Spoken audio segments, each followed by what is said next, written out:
Hi, my name is Fred Newman. I'm the owner of the View Camera Store, and today I'd like to talk about some camera movements. The two movements we're going to talk about are rise and fall and shift.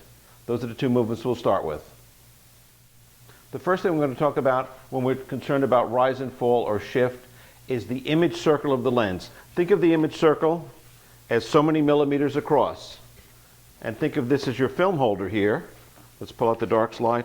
This is the area of film we're concerned with. And if we do rise or fall, we want to have this area of film in this image circle. Or if we do shift, whatever we do, we want to make sure that this is covered in the image circle. Let me just show you here by taking this out. Give me a sec here. Okay. Now what's going to happen is if we go outside the image circle, you can see right here, what's going to happen is this area of your film outside here and here will be blank. So a good way to check that is whatever kind of movements you do, look through your lens and look for the corners and the edges of your ground glass. So let me just show you that a little bit better. So when you're checking to make sure your lens covers, you want to be sure that you see all of this, because if it's cut off, you're going to miss a little image here. If your bellows are drooping, you might find a clear white area here or wherever.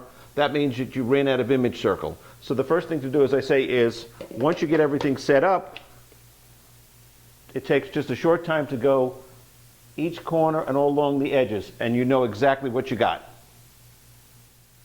So the first movement I'm talking about is rise and fall. The whole thing is you want to make sure that everything is in neutral on your camera. The camera is level, the back is perfectly square, and the front is perfectly square. This way, when you photograph, let's say, a building, the windows are perfectly parallel the way they should be. They're not going like this when you raise a camera on a roll film camera, or like this if you're looking down, this way when you're looking up. So everything is square and in neutral.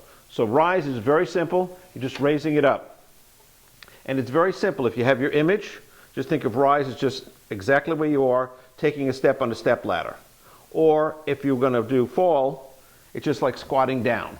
So that's all this is. And you can see it all in the ground glass as you go down and you go up.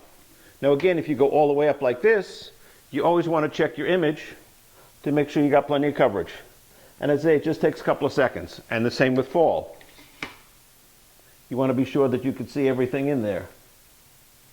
And we're fine on this lens. And it's the exact same thing on the back.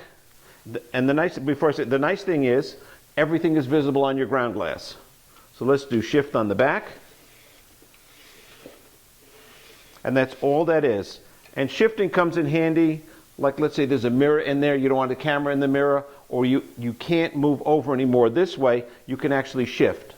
So it's a very convenient movement, but again, you want to check to make sure that your lens covers. That's the most important thing. And as I say, it's real simple to do. Shift is just side by side. And you can see the image in the ground glass. Because let's say you're photographing a building and you want to keep everything parallel.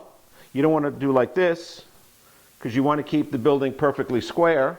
So you're just going to do a little shift to get the image exactly where you want. Because sometimes you're stuck in a spot.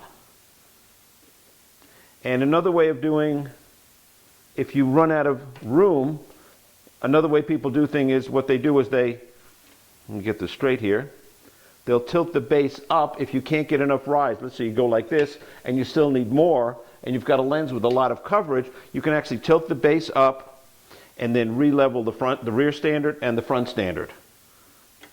And you'll find that rise and fall is the movement you're going to do probably 90–95% or more of the camera movements that you're going to do.